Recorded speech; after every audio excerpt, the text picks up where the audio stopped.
SuperTalk Mississippi media production. State Treasurer David McRae has put hundreds of millions back into the hands of Mississippi's citizens, expanding the state's affordable college and career savings program and also returning record amounts of unclaimed money. Check out how Treasurer David McRae's office can help you, your business, or your organization. Treasury.ms.gov.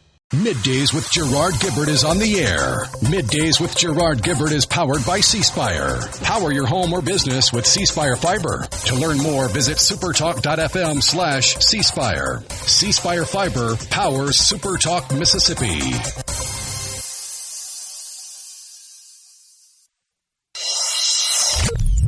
Get ready to go beyond the headlines and join a meaningful conversation with people from around the state. You're listening to MidDays with Gerard Gibert here on SuperTalk Mississippi.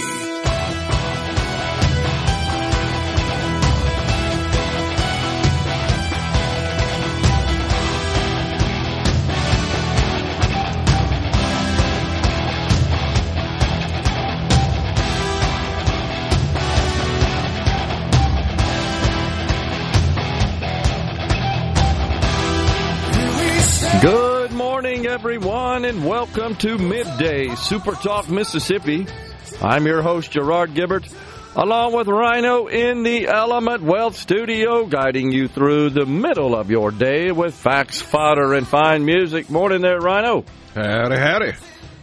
All right, the day after President's Day, it appears that everybody's back in school and back at work, and markets are open, banks are open, all that sort of stuff. Back to normal, and you know what else is going on? And lawmakers are gathered up down there underneath the dome, still working out their various measures. We got to get into that at some point during the program, sort of what is still on the table and going on, just looking at kind of a high level.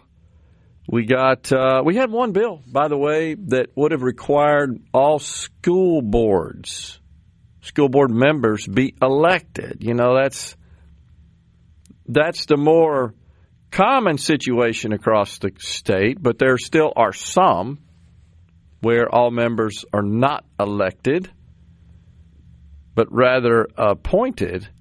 And so that was a bill that I think is dead. Check me out on that. HB 380 was the measure that would have required.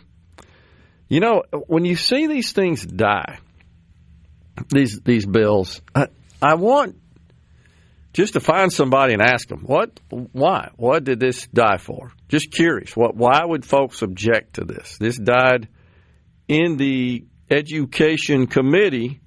Is it House Bill 380? 380, yeah. No, that's a different one. My bad. That's dead as well. No, there's another bill that would have, I got the wrong number. My apologies. I think it was Representative Jansen Owen, if I'm not mistaken, that introduced this legislation that all school board members would be. Check me out on that. Make sure that is still the case. Yeah, I just looked. I transcribed the wrong number in my note here, my notes. So, House Bill 1292. Okay. Is it still out there? I think it did move forward. It passed as substituted from the committee. Was read the third time on the 11th and died on the calendar on the 12th. Okay. So it did die, but it wasn't in committee. It was on the calendar, meaning it couldn't get anything going there on the floor. Yeah, my apologies. I got the wrong bill number. I'm looking at it now, just as you are, HB 1292. I was right. Representative Jansen Owen. He, of course, heavily involved in matters pertaining to education, serving on the Education Committee. You remember last year, I guess that's what I remember him for the most. He authored the legislation that would allow just simple public-to-public school transfer. Remember that one, got out of the House and never got an old smell up there in the Senate. Senator Dennis DeBar, of course, chairing the Senate Education Committee. So, 1292, you're right. I'm looking at it as well. Read the third time, died on the calendar. So I'm just curious, why could this not get through? This seems pretty straightforward. What am I missing here? What is there? Some nuance, some anomaly, some other side of the story, so to speak, that we're just not aware of? This seems pretty straightforward to me. What's going on?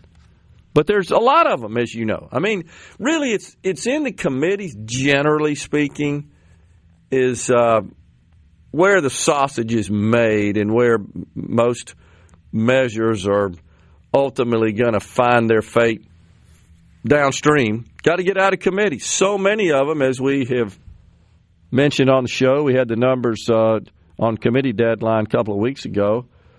Vast majority, and I think that should be the case. Don't make it out of committee, but there's some you just scratch your head and say, how come that couldn't get out? You know what? Why the objection to that?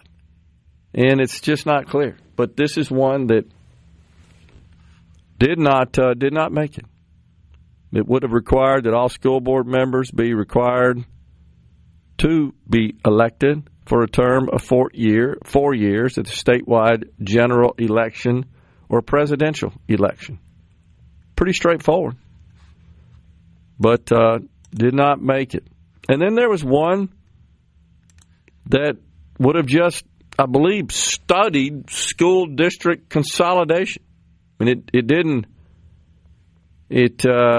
didn't propose to consolidate any specific districts, or it didn't propose a framework for consolidation. I believe it was just hey, let's just at least explore the possibility here. And that also didn't make it. You looking that up? So I'm pretty sure that's the case. Why would we not at least just take a look at this and dig into it? It's interesting to me. But it didn't make it. Right? Are you seeing that? I mean, it was just a simple bill. I don't see the House bill for it, so what's the number? I think it was in the Senate, if I'm not mistaken. I think it was in the Senate, a bill to, again, just simply study the matter. Yeah. I'm looking at Senate Bill 2486. Check that out. 2486. See if I got the right one there. It would have essentially created a committee within the Mississippi Department of Education that would recommend school district consolidation. And it died, again, another one of those deals, died without a vote. What's the objection there? And Senator Dennis DeBar, of course, he said it lacked the votes to survive. That's what he said. He said, I would have liked to have brought it up, but I just didn't have enough support on the floor for it. Interesting. So I guess he's telling us that he did a little vote counting in his chamber and couldn't find sufficient support for what seems to be something that a lot of people in the state have called for.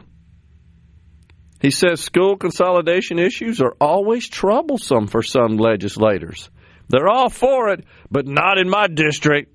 I think that was the concern. Some were concerned their district would be consolidated. It's the similar scenario that has gotten us into debt to the tune of $38 trillion. Oh, yeah, don't cut my sacred cow, cut theirs. And by the time, as I've said so many times, you multiply and apply that approach across the entire U.S. Congress, all 535 of them, you end up with $40 trillion of debt, which is, by the way, where we're going to be by next November, maybe even a little before then. But so I know there are a lot of folks on our text line. I know you and I have talked to people out there in the public who have said, this seems like a no-brainer. We got, 132 school districts. We have 82 counties. We've got lots of duplication, lots of back office overhead. Certainly there are opportunities to consolidate, join districts, eliminate some of the back office overhead associated with just a single district, regardless of its size. There's a certain fixed cost you got to have just to operate a district. That's a no-brainer, especially when you're talking about raising teacher pay, which is going to cost a pretty penny. You would be looking for other areas to cut to offset those increases of salaries to our teachers. This is, I think, a prime area to focus on, and we can't even get just a simple study committee. Just study it. It's almost as if the education lobby in the Magnolia State, especially under the dome, has too much power. I don't think it's almost as if. I think that is pretty much just ironclad truth fact. Rest of the state be damned. Yeah. I don't as get long this. as the school administrators don't have to lift a finger to do anything extra. Unbelievable. Don't consolidate my district. No, don't do that, because you know what that might mean? Even though it would be in the best interest of everybody except you, because you might get unelected, right? And oh my gosh, we can't have that. Coming right back, we got Mayor Fofo Gillich at 10:35.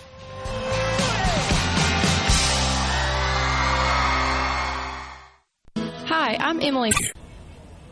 This segment of Middays with Gerard Gibert is brought to you by Covington County Hospital in Collins, where your health matters. They're rolling.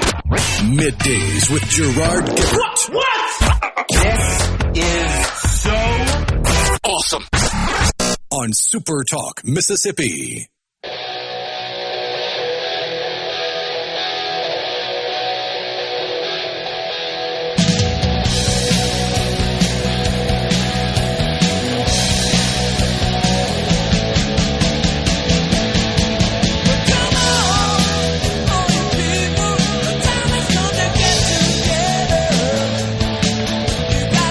We're back with you in the Element Wealth studio. That's Boston bumping us into this segment.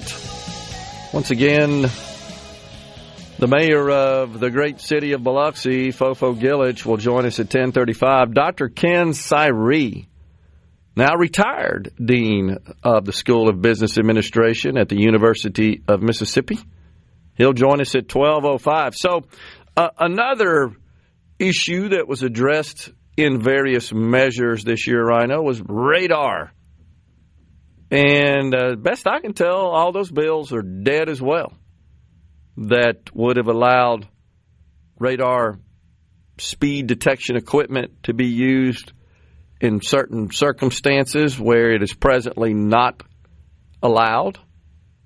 But I don't see any that remain alive and active. Looks to me like they all have met their fate of death. You see any that are alive? I only see like 5 that address the issue. But it appears that, we had 2 House bills, 2 Senate bills. So under existing law, of course, only the Mississippi Highway Patrol and police departments in municipalities above a certain population, I think it's 15,000. Yeah, every one of them I was tracking is dead. They're all dead, yeah, okay. So there is one exception, and I have no idea why. You may be aware of this one, the Lowndes County Sheriff's Office. Some exception granted in 1976. That's interesting.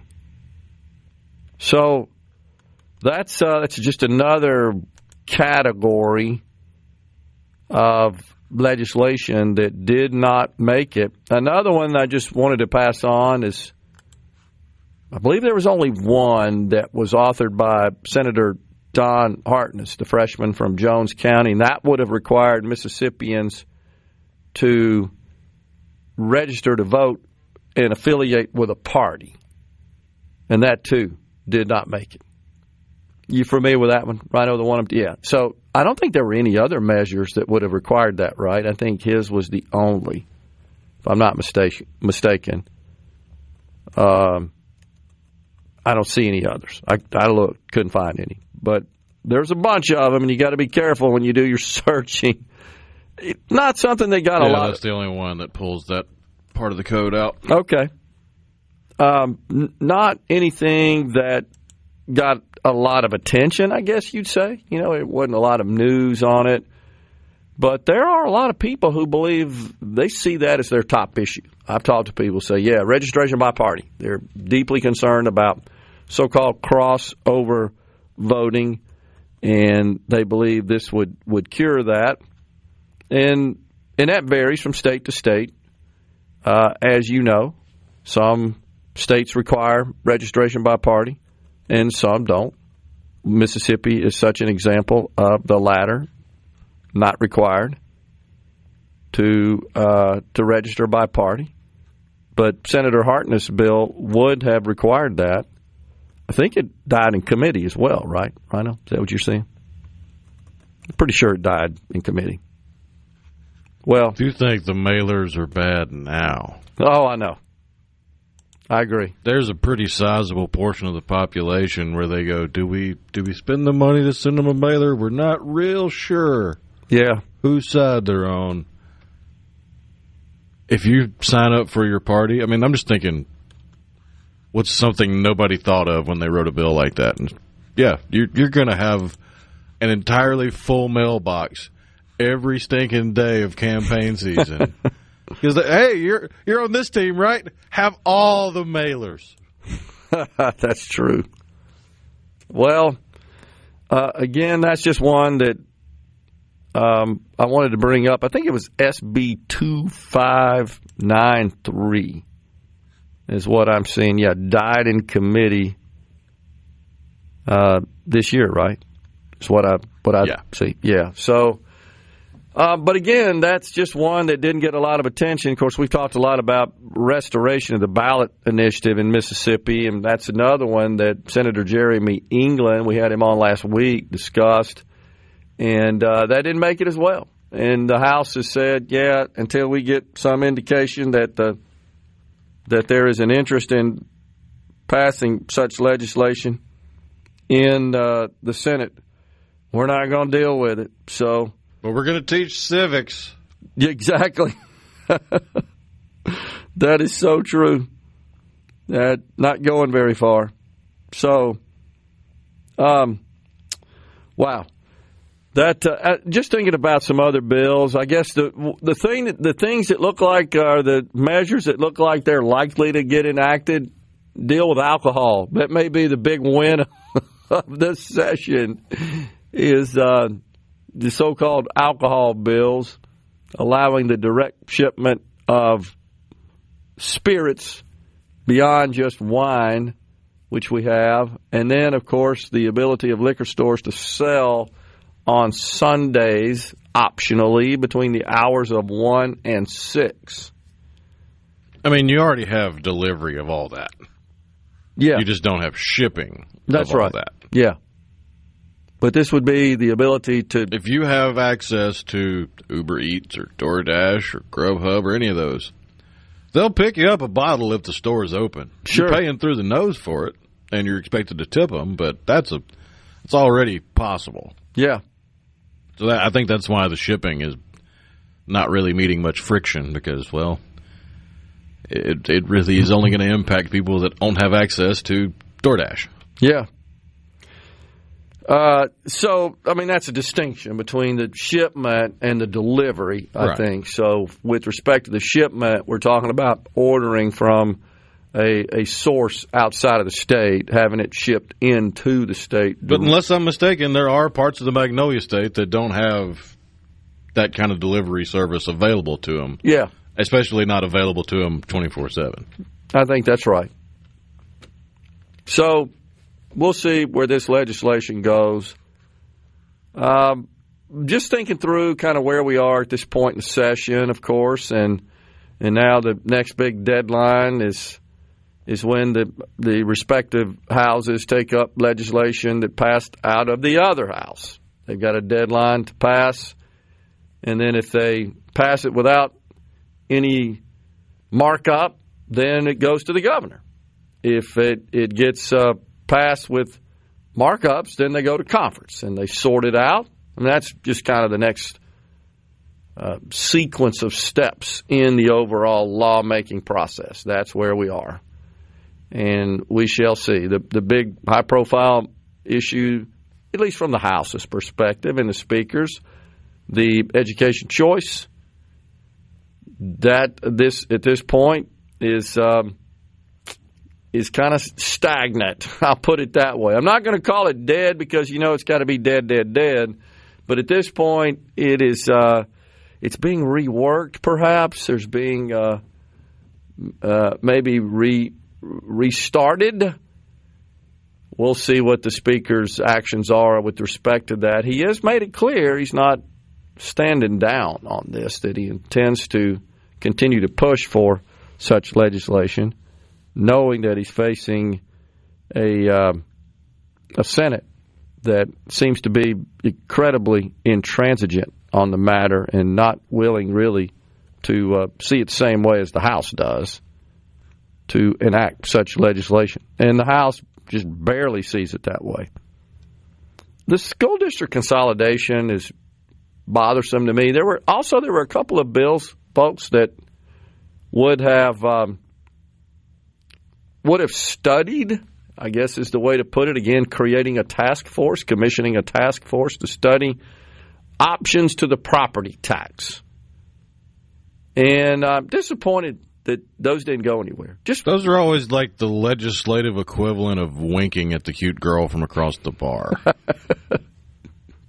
You're not even really making a move. You're just expressing an intention. Yeah. Afraid, I think, to kind of draw a line in the sand and put a stake in the ground and say, yeah, let's work towards doing this. I agree. And it's, again, just studying it. I don't know how much value there is in that, but I do think that it's possible that some proposals could have emerged from that process. People hate them dang property taxes. I'm with them. I don't like them either. They don't like paying the ad valorem taxes on their vehicles, the so-called car tags. They don't like paying their property taxes on their houses and real estate. None of those are popular taxes at a minimum. And so this was just to study the idea of maybe some alternative. And it didn't get any traction. So we're without such. We're going to step aside for a break. Coming right back with the mayor of Biloxi, Fofo Gillich.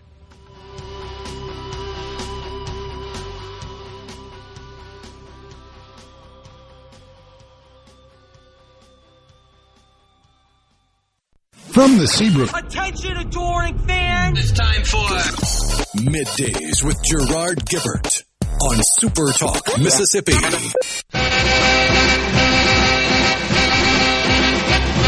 The green room is smoking and the flames are burning down. Throw my baby out the window and let those sun burn down.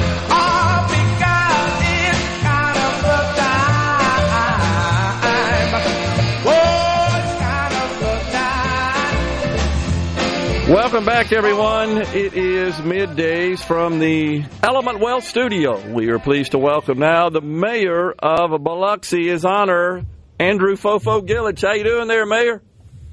Good morning, Gerard. Great to see you again. I think we had a good time Saturday night. We're ready to pass a good time today, too. Yes, sir. It was. You think I had some, too. So. Yes, sir. It was awesome. Always is. I was pleased to be down in Biloxi with my wife, of course, a native of Biloxi. We always enjoy headed down there for Mardi Gras Saturday night. 94 between the floats and the other attractions. 94 in that parade. Man, it was awesome. It was good. Bunch of bands, and of course, Gulf Coast had, I think, 222 members in their squad, and it was great. It was a good night. Yeah, and I'll note this, Mayor, walking around between our hotel, of course, and the city hall there, where we hung out to watch the parade and got a chance to shake your hand and see many other great folks there in Biloxi. It was packed. I mean, the roads were lined. It was crowded. All the hotels sold out. All the restaurants sold out. Man, this is good stuff. It was good, and let me tell you, not one real incident. I mean, you had a little partying going on, but no things that you have to worry about. And that's happened, over the different cities. We hadn't had anything significant. With crowds like that, you're always concerned. Sure. A few years ago with New Orleans, we wound up doing some precautions with school buses, and you worry about craziness, but we were very fortunate, and we've been very fortunate. So we say, keep our fingers crossed and say a little prayer that it works again today. Yes, sir. Got a chance to speak to the chief a little bit, the chief of police of Biloxi, and, of course, Biloxi's finest. You can see them all over the place. Love to watch those guys on the motorcycles when they get the parade cranked up. And, of course, Harrison County Sheriff's Department as well. Yeah, it was a team effort, no doubt. And, I think we have more special events down here than you can shake a stick at. And that's always, from a budgetary standpoint, we want to let our police take a weekend off every once in a while. Yeah. But, it's not going to be that. But we have, we roll from Christmas into, Mardi Gras into, the summertime, and then cruising the coast. Yeah. And then it starts again. So, it's nonstop. Absolutely. Nonstop. So, big day today, right? It is. We got the Gulf Coast Carnival. It's the 118th parade of the Gulf Coast Carnival Association. Brian Sanderson is King D'Iberville, and we have just a big crew. I can't tell you, but there's a bunch of floats, though, a bunch of entries into this one. So it rolls at 1 o'clock. They're all stacked up outside. Each one of those streets, the reviewing stands where y'all were, filled right now. And Everybody's anticipating a good day. It's beautiful. It's going to be 60-something, maybe 70 degrees before it's over. Oh, awesome. So, awesome. No sweaters. So Mayor, when you get the diversion, sales tax diversion reports in the month following Mardi Gras, typically February, do you see a spike? Oh, yeah. And there's some things that you really see. But, the spike, who favors the spike? The state of Mississippi, okay? Yeah. So, I don't want to get on the fancy, but literally, the arithmetic, yes, we're both in sync of part number. But when you look at that diversion, and, we're looking at Miami and some of these other things, too. We need literally, for the overtime, and we've talked a little bit about this before, but for every $1 million in sales, okay, that's, in a grocery store, $1 million, $70,000 is collected, right, and sent to the OR, and my diversion is $12,900. Right. Okay, so arithmetic is kind of strong the other way. So we could, we can all get along and talk as far as taxes. On this last segment, what people don't, if we could have some understanding of, hey, get a little bit better shake on some of these things, like gaming and like this, and we may be able to eliminate the ad valorem taxes. Right. So that's some of the things. But I just had to throw my little 2 cents in there. Well, no, yes, we do see a spike, and along those lines, like I said, you and I think analytically in numbers. I looked at something called Placer AI the other day. Yeah. And it's some of the things that we used with, I think in Minneapolis, that ICE was using on seeing where people were coming from. And we did a little geofence around the downtown area, okay? And we had a big event, which was, we had 100 or so Christmas trees, Christmas on the avenue. And, through this is all, public-private kind of situations, nothing, the information that you carry around when the apps that you have on your phone to let you know where you are and where you're coming. But, I said, give me the date on December 19th, which is a Friday night, or maybe 18th, and we had this Christmas, on the avenue, and it showed the spikes. You could see how many people and where they went, where they did some business before and did this after. So it's some valuable. It's AI, but it's just software. It's just right. It's some of the information that's walked around. It's nothing mystical. You and I had to write those programs. That's right. Somebody's got to write those codes. Don't make this stuff up. Right. So everybody gets work. But anyway, you can see the spikes. And with this data that's being stored everywhere in the world, you can year against year before or this year or and predict what you're going to do in the coming year. It's exciting stuff to me. that this information, and again, the value you have when you walk around with that processor in your hand, but yeah, no, you can see the spikes, the different times, and do the arithmetic on how that translates. Well, I think, Mayor, that's just evidence of how this is technology that knows no boundaries and has applications even in law enforcement and, of course, running a city. Absolutely. I mean, just the license plate reader kind of situation when you see something, and it's not one to many, it's not a Big Brother kind of search. But if you want to see where a specific license tab trips, what camera, you can see, hey, they started here and cross this street, cross this street, cross this street. And I think we used, it's called the NOLA system. It was the camera system that was set up in New Orleans. We call it NOLA, but it's not New Orleans official camera. We had it a number of years, and it's valuable, and it's not Big Brother. Hey, it's a situation. It reads a license tag, which is public, that you're supposed to be, and you know where it went down Pass Road or across the bridge, or but it's cool stuff, I just wish I had a lot of time to look at all the data that's being pumped out everywhere. Man, it's incredible. You and I were 20 years young. We'd be in hogs heaven. I've said the same thing. I've absolutely said the same thing, Mayor. I wish I was 20 years younger to be part of all this. It's super exciting.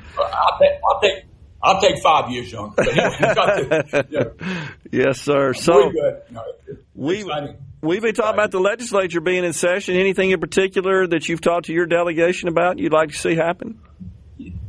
Well, there's some Todd Lance's expansion of the some of our boat docks, Coon Street, as well as some piers. I think we were on, in the portal for about $1 million on those two projects, but it's all, related to tourism and expansion of the experience on water. But you chase every kind of grant opportunity you can. But and I think we're a little bit stronger in this case. In April, I think 18th, 19th, and 20th. We have this Formula One hydroplane, sports boat racing, 100-mile-an-hour boats, and it's going to be a closed course in between Deer Island and the Great Lawn right there at Harris. So that's going to be exciting. But those piers enhance that whole opportunity to see what's cooking. It's free, almost like those air shows. Man, you can just drive up to the beach, find a parking place, and watch some pretty cool stuff. So this is the first time we've had closed course boat racing in a long, long time. But it's coming, like I said, this year. We're really excited. So anyway, a lot of things happening. And then I think on March the 4th, we're scheduled for the American. You've seen American cruise lines all over the place. The inshore kind of cruise line. 200 or 300 people on a boat. Well, they're going to be starting their initial coastal kind of experience. And this is a 300-foot boat, 300-foot ship. And they're going to go from, I think, New Orleans to Gulfport to Biloxi to actually Mobile and Pensacola. Right. And that's exciting. And they're going to take, which is kind of a cool experience. Our Back Bay and our peninsula. Initially, we thought we were going to be able to put them on the beach right by the Margaritaville. There's a couple of piers and the schooner pier and all of that. But they were concerned. This boat is, like I said, 300 feet long, and it draws about 11 foot of water. Well, we have enough water, but the channel, they were concerned with shoaling, and the channel might not be wide enough. So they took a cruise up towards the industrial seaway. So they're going to be docking a 300-foot boat all the way up to the ferry. Yeah, and that's going to be seeing a 300-foot ship, come there. That is awesome. Been a long time. A lot of barges that long, but it's absolutely. Cool. So they're going to run every week for I think to December. So we're in the final throes of that. Great deal. Mayor, always good talking to you, sir, and have a safe and happy and fun Mardi Gras. Enjoyed seeing you this past weekend. Great job down there, and thanks to all those who make it such a good time. Thank you, man. As they say, let's say le bon temps roulé, let the good times roll. Yes, all right, sir. Mayor Fofo Gillich, appreciate it. Yes, sir. Coming right back, folks, in the Element Well studio.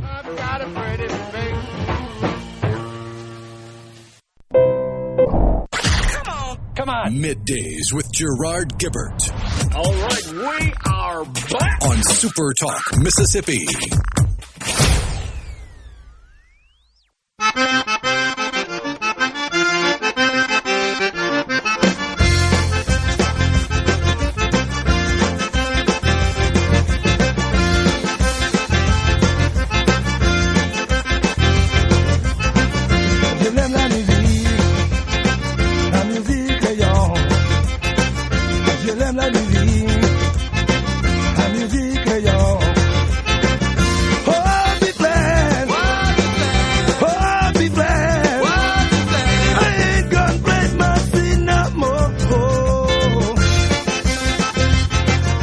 with you in the Element Wealth studio. We appreciate Mayor Fofo Gillich for coming on to getting all cranked up down there, Rhino, with Mardi Gras Day.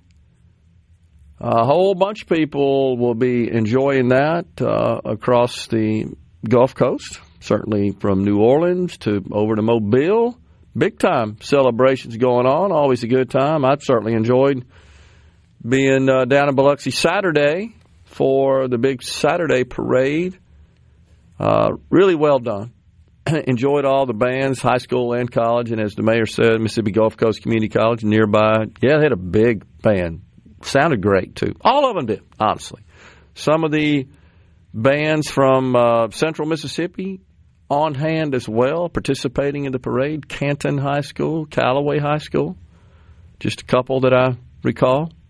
Really did a great job. It's so neat to see youngsters like that playing instruments, having fun, working together as a team, and their conductors, their teachers, just so focused. You could just see it in their eyes, so focused with their gestures and their movement and their orchestration to make sure that everybody had a good time and enjoyed the music. So Mississippi doing well there, I would say. Now, over there in New Orleans, I mean, sometimes 1 million people crammed into that place, right? Oh, yeah. It could be a pretty big deal. Was thinking about President's Day yesterday when we got out of here, and it just occurred to me how the father of our country, George Washington, how, his rejection of the call for him to serve a third term, how unusual that would be by today's standards. Imagine that. But he got it. He knew, we were escaping tyranny and monarchy and permanence of rule. We ain't going to let that happen here. And he also recognized his age was a liability. He was 65, which was old for the time, right, that he had lived that long, and he feared he may die while in office, literally, knowing the typical life expectancy of the era. And so he warned. And the medicine of the era. Yeah, the lack thereof. Well, it could kill you, actually, rather than cure you. Fairly certain that's what happened to Washington. Exactly. He got bled, and then he got bled, and then he got bled, and he kept getting weaker, and they couldn't figure it out. Yeah, well, you don't have any of that liquid stuff flowing through your veins. It's pretty necessary to sustain human life. He warned in his farewell address, 1796, he warned about foreign alliances. Be wary, be careful with those. Political party extremism. This just still applies today. That's what's so amazing to me, how prescient he was and what a visionary he was. And then what he called geographical sectionalism. All totally in application today and relevant today. So, because remember, folks, no term limits back then. He could have kept on going. And in fact, he kind of reluctantly served his second term, as I recall. But he also felt like, maybe the country does need my steady hand and my guidance and leadership, it being so new. Just think about that, man, a brand new country. It's just hard to fathom and sort of to put yourself in those shoes during that time. But I was just thinking, honestly, about just a man of such character and integrity to say, nope, this isn't the way it's supposed to work. This is not what we envision for this country, this permanent political class. And like most things, it was a tradition that did not have to be codified until about the middle of the last century, when everything all of a sudden had to be codified. It's true. Because we didn't have a presidential term limit until, 51, 52? After FDR. Yeah. Yeah. So it's the 22nd Amendment? Yeah, I believe that's right. So they never really spend all that much time on the later amendments in Yeah, school. yeah. It's don't feel as impactful, I guess, but you would expect that, thinking, yeah, this is just kind of a little tweaking and tuning around the edges, that the base amendments, the original, that really are more of an influence on our framework and our system of government than anything else. I just find it unusual and just refreshing that you got someone impeccably qualified to serve as president and commander-in-chief saying, no, it's enough, guys. That's not how it's supposed to work here. Time to rotate the crops. Pun intended, given that he was a tobacco farmer. We're coming right back after Fox News and SuperTalk News. We got Dr. Ken Cyree at 12:05. Of Middays with Gerard Gibert is brought to you by the Mississippi Business Journal. Visit msbusinessjournal.com. Scott Coopwood, publisher and president. Welcome to the show that challenges you to think deeply, and look beyond political posturing. You're listening to Middays with Gerard Gibert here on SuperTalk Mississippi.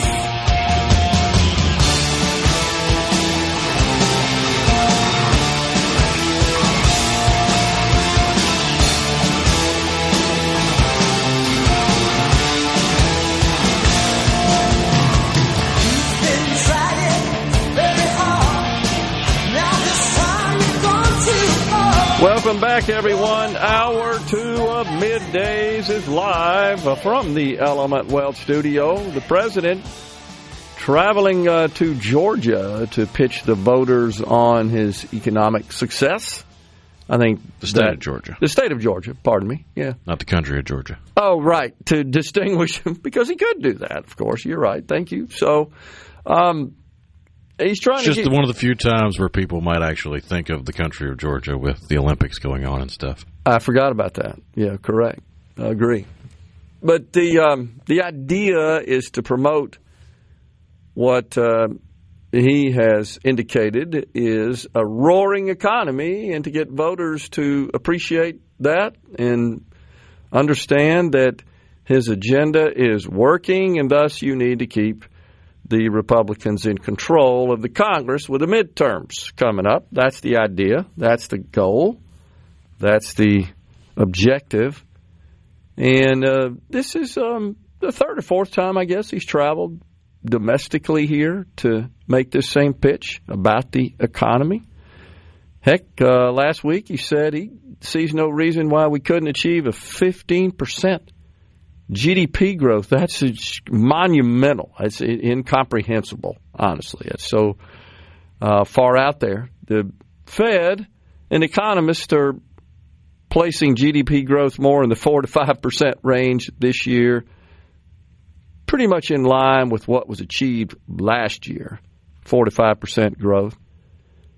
The overall job growth, not all that strong, actually, last year. In terms of number of jobs created, we did get a pretty good jobs report in the last one, last week. There's one thing that is a bit of a concern, however, and that's that most of the jobs created, certainly in the private sector, were in the healthcare industry. In fact, it and a little bit in construction were pretty much the only two that had positive results. And that's a bit of a concern in that it's, again, concentrated and relegated to one industry, one sector, and not really broad-based in terms of job creation. And honestly, that's just a function of we're getting older and using more health care. It's related to the aging of the population and the need for more health care. And so this one industry is really driving job growth. It's kind of surprising, and it's health care.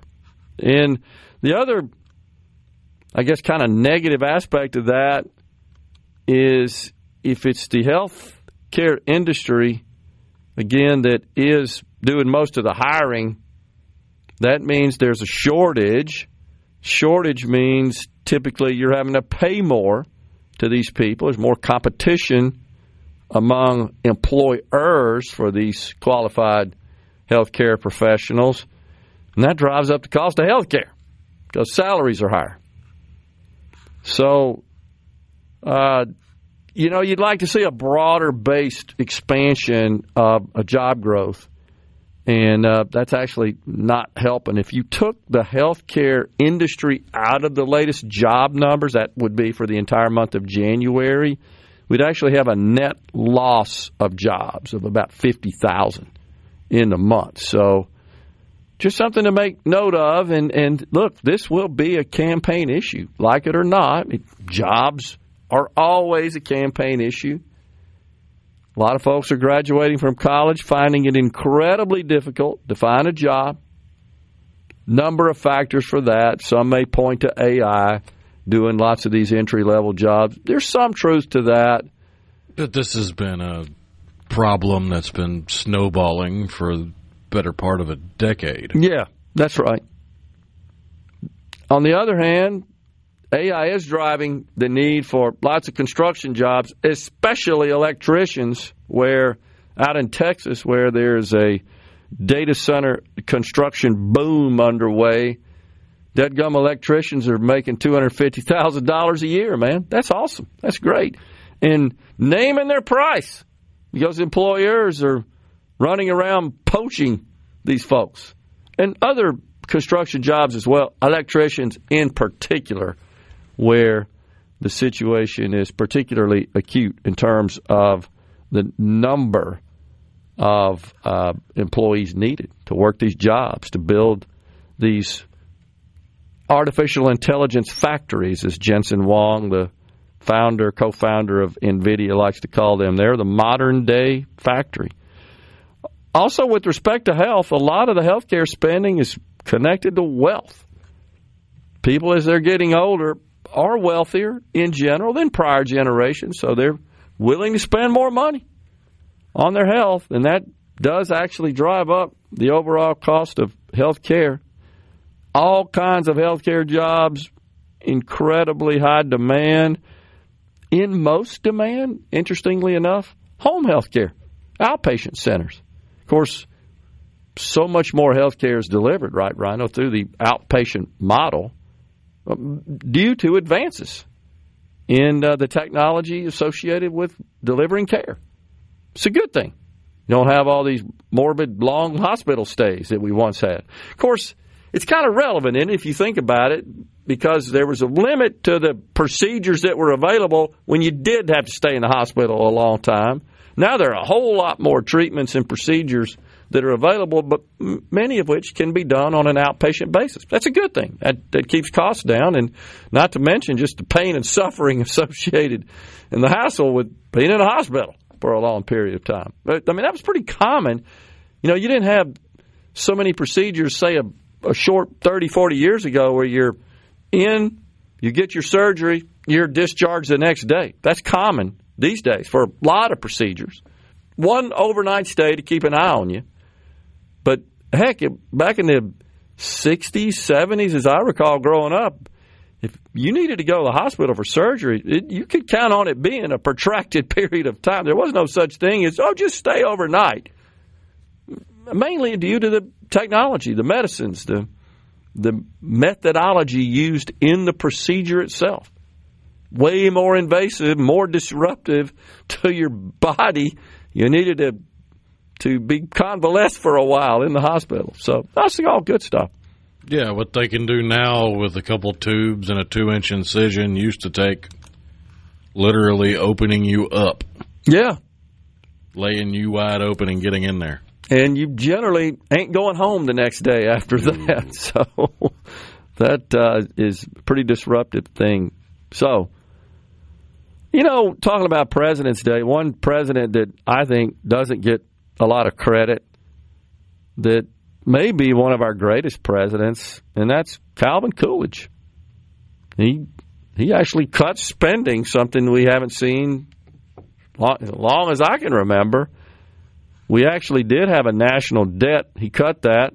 I mean, he was a very sensible, pro-business, pro-free market champion, and he understood that. He's really largely responsible from a policy perspective, those that he advocated and promoted for the Roaring '20s, the success of the nation's economy in the Roaring '20s. But you don't hear a lot about him because he was known as a really quiet, kind of reserved individual, didn't have a rambunctious sort of personality, probably perfect for the time.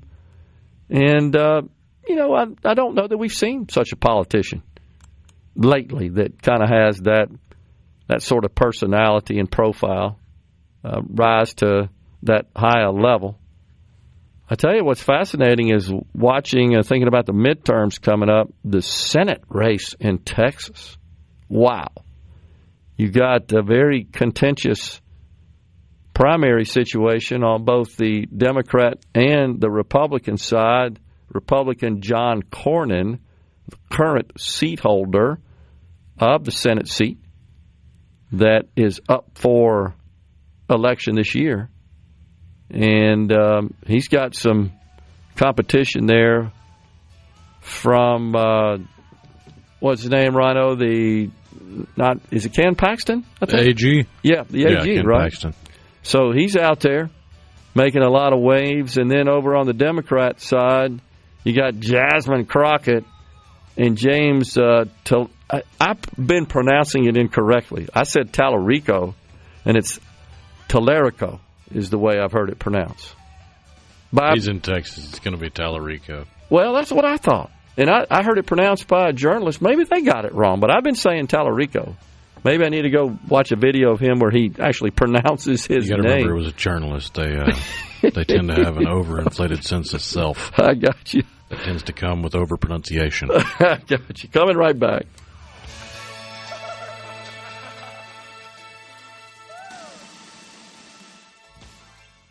I'm Rex Baker with...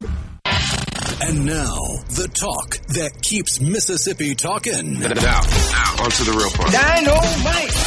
On SuperTalk, Mississippi.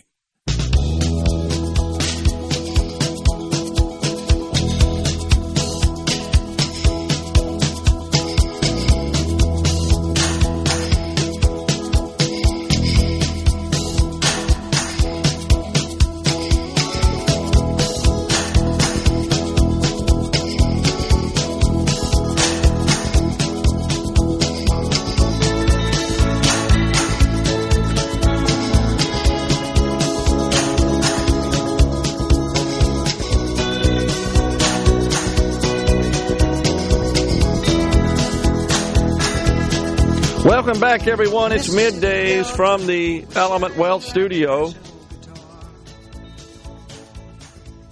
So, yeah, Casey, our friend from Ocean Springs, serves on the school board down in Ocean Springs. Wanted to check in on SB. Is it 2013 or is it 2103? I think I may have had the numbers transposed there. But this would be the one that would sort of terminate, it's 2103, that would terminate the Department of Education's relationship and adherence with and adherence to the American School Counselor Association Code of Ethics. And Casey has been good enough to send lots of information. Serving on the school board, she's familiar with this subject, and been good enough to forward information, actually did to me, I don't mind saying, over the summer, and started digging into the American School Counselors Association. You know, Rhino, this is another situation where you got an organization with a title, right? I mean, that sounds innocuous. It sounds like, okay, well, these guys sort of vet best practices for school counseling. That makes sense. And there's an association of those formed of similar departments of education to that within the state of Mississippi that all join together and talk and contribute and network and figure out what would be the best practices in dispensing school counseling. And then you look into it and you find out, no, it's just a political activist group that doesn't seem to give a crap about school counseling, but more about advancing their nutcase agenda. And it doesn't make sense for the state of Mississippi, in my view, to adhere to those standards. So Casey was good enough to point that out. This is Senate Bill 2103. And it has passed the Senate. It has been transmitted to the House, where it will be assigned to the House Education Committee, chaired by Representative Rob Robertson. And so I'm hoping that they see fit. Yeah, it was referred to the House Education Committee on the 6th. Okay. So after, of course, you're right, after it got transmitted by the Senate, it passed the Senate, according to what I'm looking at, on the 4th. So, of course, that would be the next step in the process. We'd have to think of what that procession would look like there, right? Man, I don't know. But the American School Counselors Association, they're right up there with the American Medical Association, right? It sounds like this is such a good thing, right? We're combining all the body of knowledge of all the medical professionals in the country, and we're working together with them to promulgate standards and best practices and make sure that the healthcare industry is doing its job. It's abiding by its Hippocratic oath and all that sort of stuff. And then you look at it, no, you're just a big DEI factory, social justice warrior. And the same is true for this school counselors deal. It has no place when you look at them, certainly, and what they promote and the policies that they attempt to foster. It really has no place in K-12 schools in the state of Mississippi. And so it makes sense that our legislature says, okay, that's enough there, Department of Ed. Cease your relationship. Terminate your relationship. Surely we can figure out a better approach to school counseling than what these nutcases recommend. So that's where we are on that. And this is another one that I certainly hope makes it through the House, gets to the governor, and I feel pretty certain he would sign it. Another piece of legislation, Rhino, is something I've been talking about since I started doing this show. And that's the very straightforward requirement that in public sector procurement in the state of Mississippi, that those in the position of awarding those contracts would do so on the basis of value and merit and other reasonable criteria, qualifications, obviously, experience, etc., and not on the basis of race and gender and sexual orientation and ethnicity and nationality and so forth. So that sounds pretty straightforward, right? You may wonder, why do we even need that in the state of Mississippi? And the reason is because that's discrimination. That's essentially sanctioning and permitting and allowing discrimination.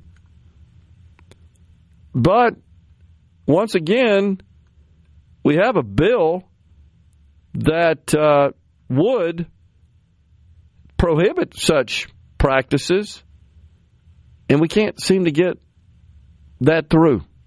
It looks like that, once again, such a measure died.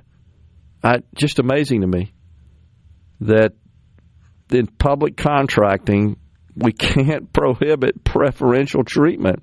Senator Angela Hill introduced it. This is not the first time she's introduced it, and it just dies in the Accountability, Efficiency, and Transparency Committee in the Senate. What the heck? So why can't we just say, no, you can't award contracts on that basis? What am I missing here? What's wrong with that? The city of Jackson is the worst offender. There's no doubt that if you don't have incorporated in your proposal, your bid response, whatever the procurement methodology used is, if you don't have significant so-called minority participation, you're not even considered. You're just X'd out. You're crossed off the list. You can't play. You don't have enough minority participation. How is that fair? It's just pure discrimination. In other words, if you're a white male, you got no chance. That's what it says. And I've maintained for quite some time that that's at the core of all the problems in the city of Jackson, is just years of this cronied up procurement. And I was disappointed when Senator Horn said, no, he didn't support ending that practice either. Our legislature could do it, but our legislature fears the backlash. That's my gut feel, is that they don't want people coming after them. Oh, you're a racist.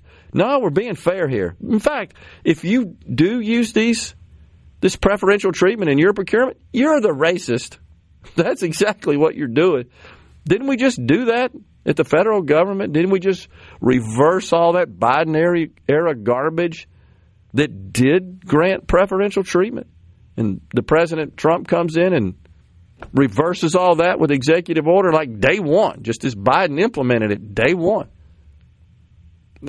Hasn't our Secretary of War been quite direct in his commentary about this? Because this was pervasive, as you know, not only in procurement in the military, but everything else we did in the military. It was everything but merit and capability and qualifications. It was all these accommodations to try to achieve this fallacy of equity, which is just nothing but destructive. So, it basically boils down to the legislative session takes place during Black History Month, and as much as so many in the legislature crave attention, they're terrified of that attention. Yeah, that's exactly right. They don't want that level of attention because, my gosh, they may mount a challenge to that said legislator, and they'd get what they... And in fairness to the legislators, they know the Democrat-friendly media and muckrakers that they are would sensationalize it to hell and back. No, there's no doubt about it. And, of course, their big fear is that, oh, my gosh, they'd mount a campaign to get my picture taken off the wall because you did the right thing. There's a reason I brought up George Washington's story of, no, that's enough. That was the right thing. He put that above his own personal self-interest. We need more people like that in public office. Coming right back in the Element Wealth studio.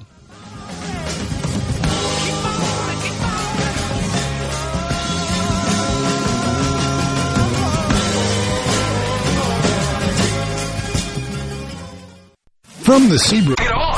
Middays with Gerard Gibert. It is on. On SuperTalk, Mississippi.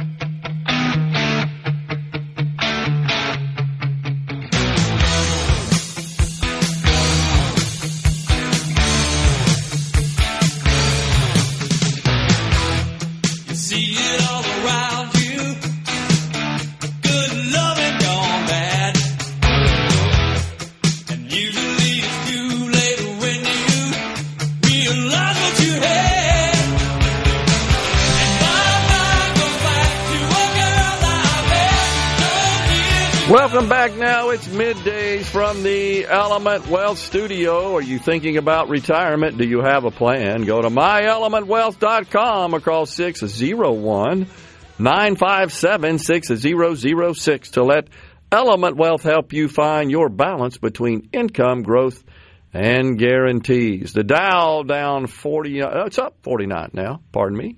The funny money, it's falling again, down some 1,500. The NASDAQ, last I checked, was right around, just down marginally. Both indexes have been in the red for most of the session at a considerably deeper level than the NASDAQ's currently down. It was down over 150 points to start the session, down only 23 right now. But it's midterm year, and markets are always volatile in a midterm year because it's the old faith, confidence, and certainty that creates anguish, shall we say, among the investment community. They want clarity, and we don't have that in an election year, especially when you've got polls all over the place. In fact, I was talking earlier about the great state of Texas, where you've got Jasmine Crockett and James, I'm going to say Tallarico, Rhino, because I do believe you're right. That was the way I've always pronounced it. Well, they're pretty close on the Democrat side of the ledger. Just depends on, I'm looking at several polls conducted from the University of Houston Hobby School of Public Affairs through Emerson College, Impact Research, a number of different polls, and all single digits. Crockett ahead in most. So that's incredible, because I actually think, though I don't agree with this guy whatsoever, Tallarico is a pretty good retail politician. He's a good speaker. He delivers his message well. I think he shows well. He at least appears to be bright. I just don't agree with his policies. He's all about class warfare, and he likes to start out by saying, the problem in our country, it's not a matter of the polarization of left versus right. It's top versus bottom. He just goes right after the jugular of the most economically successful in society, playing out of the class warfare Democrat playbook. Which is why he'll lose. I think so, too. Because to Democrats, demographics matter more than policy, and he's a white man running against a black woman. Yeah, I do think you're right about that, even though she's dumber than a bag of hammers. No doubt. On the Republican side, again, it's Senator John Cornyn, longtime incumbent. How dadgum long has he been there? He's got to be in his late 70s or so. He's been there a while. He one of the two senators, of course, who represent the Lone Star State, Senator Ted Cruz, the other. And he's being challenged by Attorney General Ken Paxton, who honestly doesn't impress me a whole lot, but most of the polls show him leading the incumbent, John Cornyn. Little surprised at that, honestly. And, of course, Paxton is a staunch Trump ally. Also, Representative Wesley Hunt, one of the first black Republicans to represent the state of Texas in the United States House. He's also challenging the incumbent Senator John Cornyn in the Republican primary. But Cornyn's been in office as a U.S. Senator since December 2002. Okay, 24 years. So, 4 terms. Ain't that enough? 2 was probably more than enough. 1 would be okay. It's 6 years to serve as a senator. So, but 4 is not enough. Got to have a 5th. Going forward, this would put him at 30 should he get elected. 30. That's a career. You're a career politician. Let's just be honest. You can't imagine life outside of that bubble, of that pedestal. All the trappings, all the attention, all the notoriety. It's what they covet more than anything. I mean, before that, he was the AG. Before that, he was justice at the Texas Supreme Court. And then he was a judge in the Texas 37th Judicial District Court starting in January of 85. So he's just he is a career politician. He's been politicking longer than I've been alive. From day one. That's all he's ever done. And what really always fascinates me and gives me a little chuckle. Well, it's a different office, though. So, I'm not like a career politician because I've moved up from this one to this one to this one to this one. I keep moving up. But no, you're still in politics. You're still running for elected office. You can't seem to live without it. That's pretty clear. But the polls show Paxton leading. A couple actually show Hunt leading. But both of these are pretty close, and all eyes, Rhino, are going to be on this one. I don't think there's any doubt on both of these primaries, but more importantly on the general election, because Democrats for quite some time have said, we're real close to flipping Texas. I don't actually believe that. I really don't. And God help us should Jasmine Crockett be the elected U.S. Senator from the state of Texas. I can't even I have a hard time dealing with it serving in the House with another 434 over there to at least balance her out somewhat. But when you're one of 100, you're pretty dang powerful. That's would be of concern if Texas should go in that direction. Hopefully not. But, in the meantime, the opinion of congressional Democrats plunges. And that's because of withering support within their own party. Only 29% of Americans have a very or somewhat favorable view of Democrats in Congress. 62% unfavorable. A net favorability, of course, of 33%. It's because they've spent the last couple of generations of Democrat politicians and several decades of policy work favoring a minuscule percentage of the population to the detriment of everybody else. Well, a short year and a half ago, November 24, 85% of Democrats had a favorable view of congressional Democrats, 10% unfavorable. Think about how that's flipped in a short 18 months. 15 months, actually. Less than that. Really incredible. So I don't know how to sort of factor that into the midterms. It's got to be a factor. I haven't seen any polls on Republican favorability of Congress. Congress in general is not very favorable to the average American. It's upside down underwater by a lot. Yeah, I agree. Because they can't get anything done. Agree on precious little. That's just a fact. And thus can't get anything done. Meanwhile, up there in New York, I got to pass this on. I just find this shocking.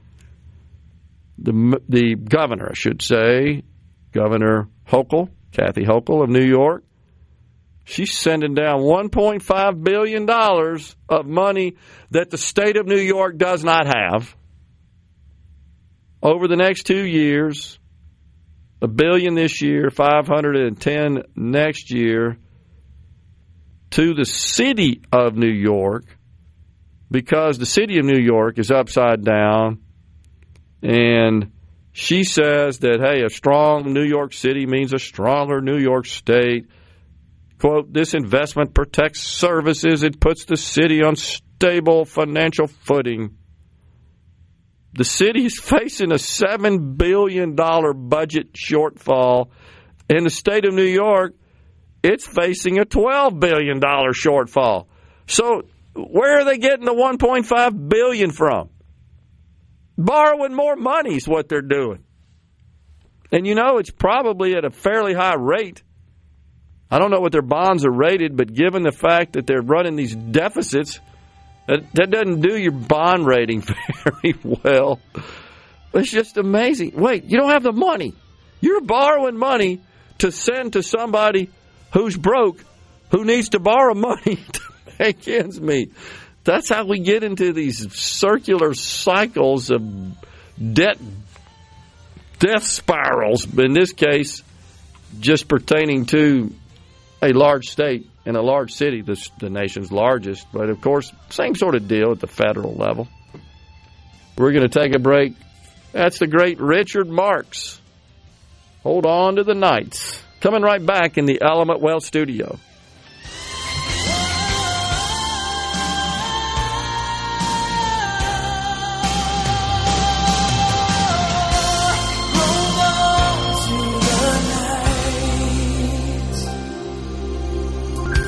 Rally Up a Mississippi. You know what that means. Middays with Gerard Gibert. We'll do it live. On SuperTalk, Mississippi.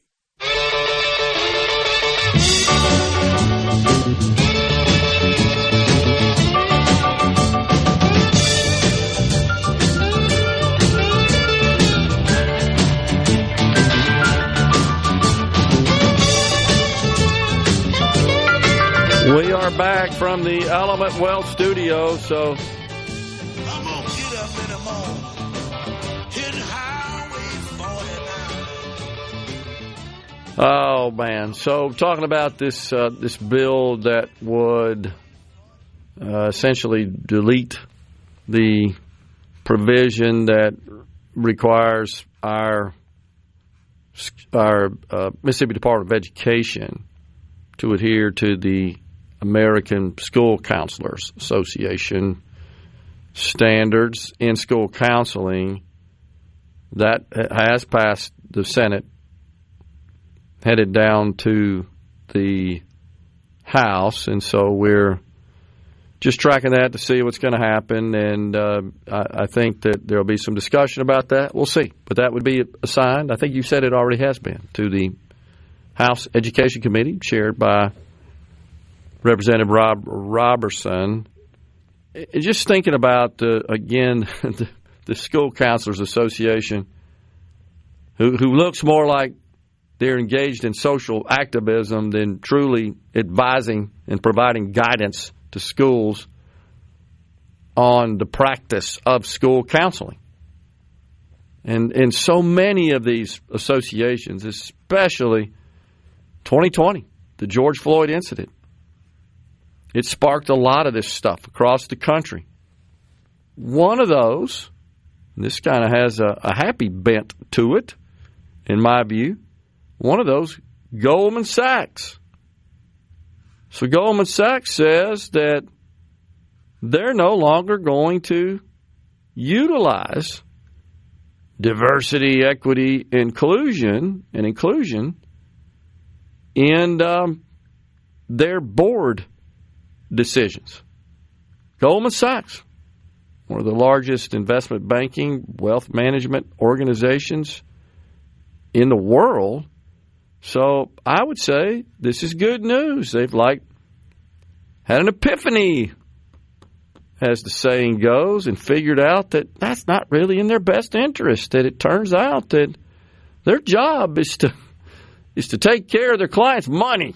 That's what their job is, and to produce and maximize the return for their clients, not to be social justice warriors.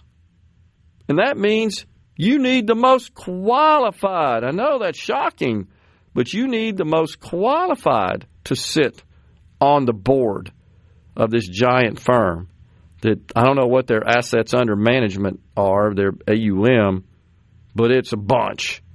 Been around a long time, prominent firm, widely trusted, but they're scrapping their DEI criteria for their board. Man, that's just good to see. So, what tipped you off there, Goldman Sachs, that, just putting people on here for token reasons because they check some box, like I like to say, they fill out the chessboard of all the different pieces, but they really don't have the requisite qualifications to serve in this role. And I don't know what they pay them, but board members on a firm like that, what's their AUM? Assets under management, approximately $3.14 trillion. How about that? Incredible. Look this up for me, Rhino. What do their board members make? And I'm fine with it, by the way. It's not unusual for board members to be compensated for their service. But something like that, typically fairly highly compensated. CEO received $47 million last year, $2 million base salary, $45 million in variable compensation. Probably chairs the board. CEO does. Yeah. I'm thinking. But you've got some other just appointed, actually elected board members. Independent directors on the board of directors typically receive an annual compensation package between $450,000 and $520,000. Okay, not bad for a few meetings a year, right? You're getting wined and dined. Look, I think it's great. That's the way you Non-board managing directors earn a base salary of around $400K with total compensation often exceeding $1 million. Okay, there you go. So it turns out that this decision by Goldman to essentially spurn and scrap the DEI stuff in selecting board members, nominating board members, turns out that there was some influence from conservative activist nonprofit National Legal and Policy Centers. Has a small stake in the bank. It submitted a proposal to the firm last September seeking to remove the DEI criteria. They requested the group requested the proposal be included in Goldman's proxy statement, meaning shareholders would have a vote on that. I actually remember voting on this ahead of the firm's annual shareholder meeting, and they said, yep, get rid of that. I've seen that from some other companies as well, Rhino, just as a small stockholder, getting to vote. And now with the proxy vote process all being digitized, man, everybody can pretty easily vote. So, of course, I always vote against that crap. But I'm seeing board's recommendation, they always list that, is to, let's stop doing this. Coming right back after Fox News and SuperTalk News with Dr. Ken Cyree. Straight balls of fire. Get ready to go beyond the headlines and join a meaningful conversation with people from around the state. You're listening to Middays with Gerard Gibert here on SuperTalk, Mississippi.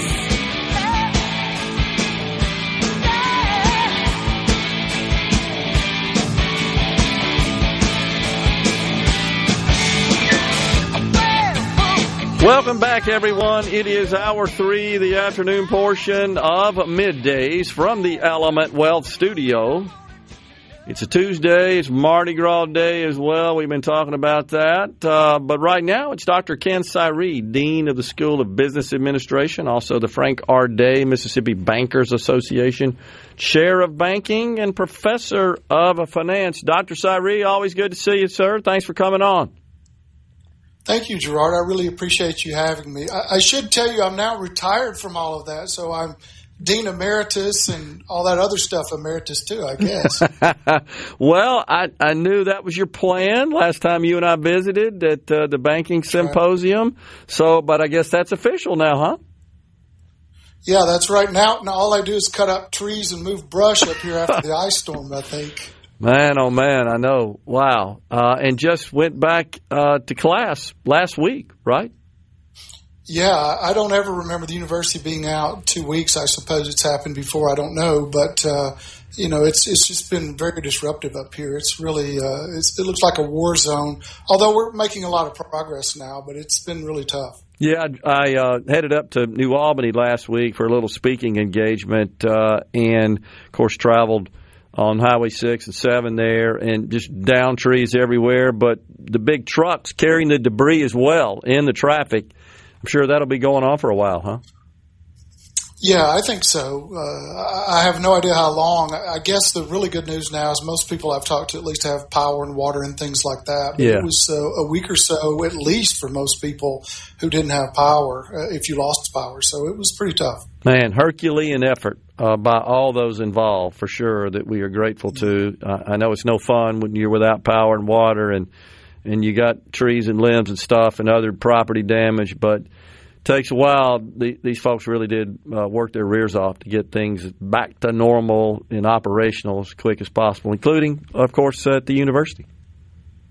Absolutely. Yeah, a lot of work to be done still, but heroic efforts to make things happen, and that's always appreciated. Yeah, so tell us, even though you're emeritus now, what's going on in the B School? This is an exciting time, I would think, to be a student in the School of Business Administration. When you think about the public policy aspect of things and just all the changes and the rapid pace of change in industry and and how it's really changing the landscape of work.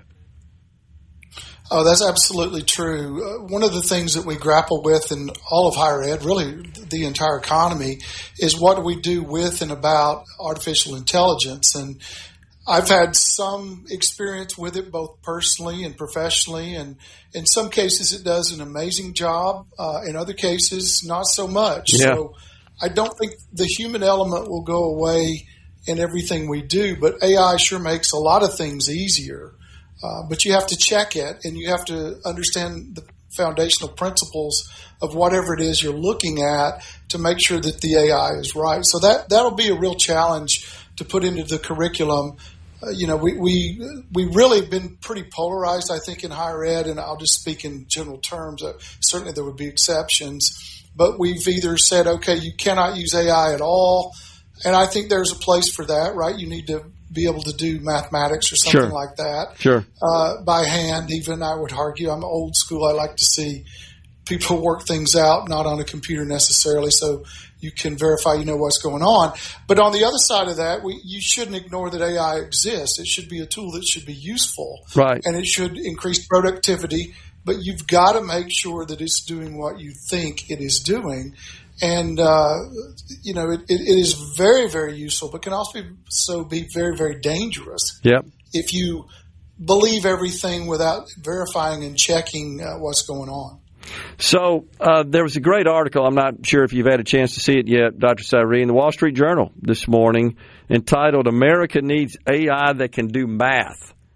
And so it perhaps was maybe the best piece I've seen, best analysis I've seen on the value of AI in the world that you have in which you've taught, and the subject matter you've taught me as a business person where I work, but just the ability of AI to help with some of the beyond just social media and all of the content that's accumulated out there, but real world type work that would address financial and energy and pharma and semiconductors and those sectors of our economy.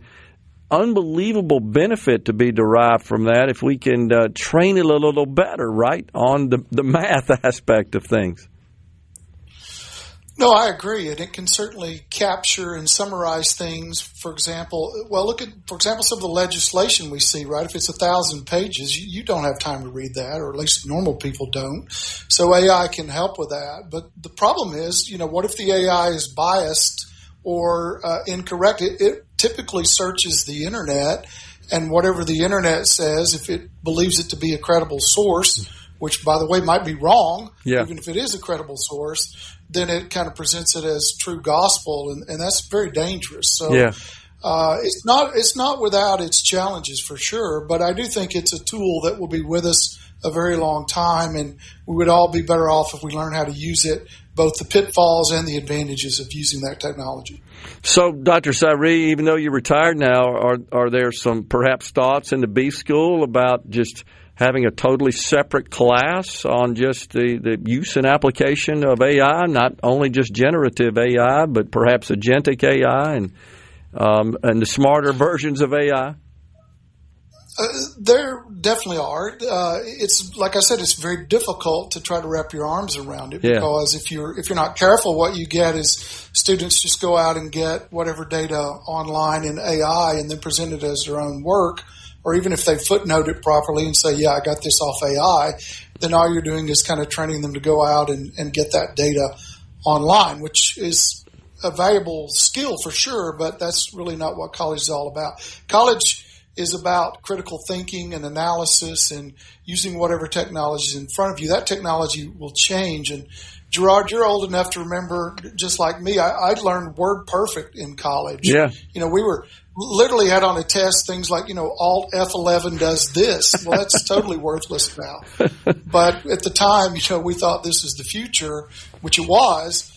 But that's not what college is about. It's not about that type of thing. It's about how do I do the things I need to do to be successful with respect to a business? How do I deliver the product to the customers? How do I improve efficiency, lower costs? How do I manage the organization better? How do I do those things? And AI is just a tool to help with that. Sure. It is not an end-all, be-all typically. And that's what I think all of us are having trouble wrapping our arms around. Yeah, I agree. So just reflecting, Dr. Cyree, on your career now that you're retired, there's not enough time to fit all this in a segment, but how's it changed since you started to now? Boy, that's a loaded question. It's been a lot of change. What we've seen, I think, over the years, that the students are much, much better at technology, perhaps in some cases even than the professors. But at the same time, and I see this everywhere I go, you can, get in a taxi cab in Phoenix or anywhere really and talk to anybody there and say, what's the population of Phoenix? And they will say, I have absolutely no idea. Whereas 20 years ago, people could answer that question. Yeah, so I think true. We've become so reliant on Google. And I'll give you a personal example, which is terrible. I don't know my own son's phone number. I just push the button on the phone. And if I dropped my phone in a lake, I would be in trouble, I guess. I know maybe 2 phone numbers. That's a good point. Yeah, we used to know all those That's numbers. Terrible. I agree. We had all those numbers committed to memory. Could rattle them off, right? Yeah. If somebody asked you. But now, I just hit the button. You know the name. That's all you got to know. I could get close, but in a pinch, I think I'd probably miss it. Which, apologies to my son. Let's hope he never sees that, I guess. But that's where we are. There have been a change in focus of what is important. And I think the memorization and the trivia that we used to worry about, this act was passed in that time frame and all, that's still important because you need to understand history so that you don't repeat it. But at the same time, it's now more important to realize how all of it fits together. Yeah. And not necessarily that I got a trivial piece wrong when I'm talking about something. And, it's just so hard to keep up now. You know that yourself too. It's just nonstop. In whatever area I'm supposed to be paying attention to, it just seems like I can barely keep up. Yeah. Yes, no doubt. Fascinating, but I guess that's when you just got to earn develop, I should say, your proficiency with the tools so that you can keep up. They're just augmentation devices, if you will. Absolutely. Yeah. Dr. Ken Cyree, the Dean Emeritus of the School of Business Administration at the University of Mississippi. Appreciate you, Dr. Cyree, for coming on. And let's stay in touch. We need you to keep coming on and offering your wisdom, and all the best to you, sir, in your retirement. Appreciate it, man. I appreciate that. Thank you, Gerard. You bet. We're coming right back, folks, in the Element Wealth studio. So good, I got you.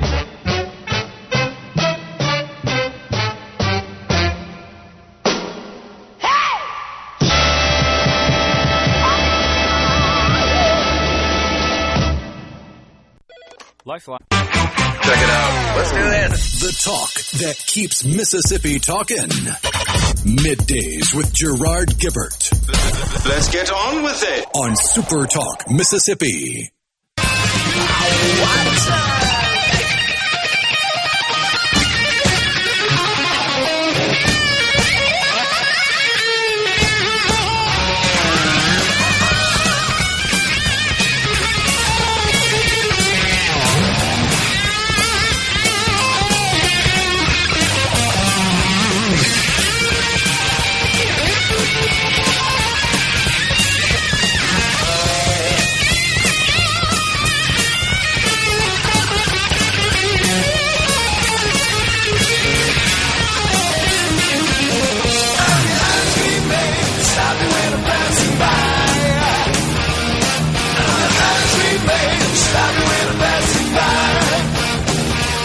Okay, well, yesterday on the program, appreciate Dr. Ken Cyree. What a great individual he is, and so grateful to his leadership, his mentorship at my alma mater, the University of Mississippi, the School of Business. Back when I attended, we didn't have the separate School of Accountancy. It was the major was part of the School of Business Administration. It broke out, and a separate School of Accountancy was created, I think, when I was a junior, as I recall. And, But great work they do up there, and appreciate him for coming on, and best of luck to him in his retirement. So, yesterday, we played you a little clip of Alexandria Ocasio-Cortez, and it was her responding to a question by a reporter. This was at the Munich Security Conference in Germany over the weekend, actually Friday, I believe, the 13th. And but the question concerned the threat of China invading Taiwan and her position on that, and if any, should be this country's response should such an invasion occur. Now, I think it's fair to say, Rhino, China's been saber-rattling, as the metaphor is used to describe the sights that one nation has on another, and threatening to go to war, essentially. Well, that's nothing new. They've been doing that for a while, have they not? Citing that Taiwan is rightfully theirs, and of course, Taiwan is an industrial powerhouse. Much of the world's chips, silicon, created in that nation. It's just an industry is sprouted up around that, and that produces critical semiconductor products that are used in this country for a variety of applications. So that's not only is that a problem, it poses a threat to our economy and economic well-being, but China just taking over a country like that, it's just a bad deal, that sort of act of imperialism. And if there's no response, I would say it probably emboldens them to continue their aggressive posture. And that's a problem.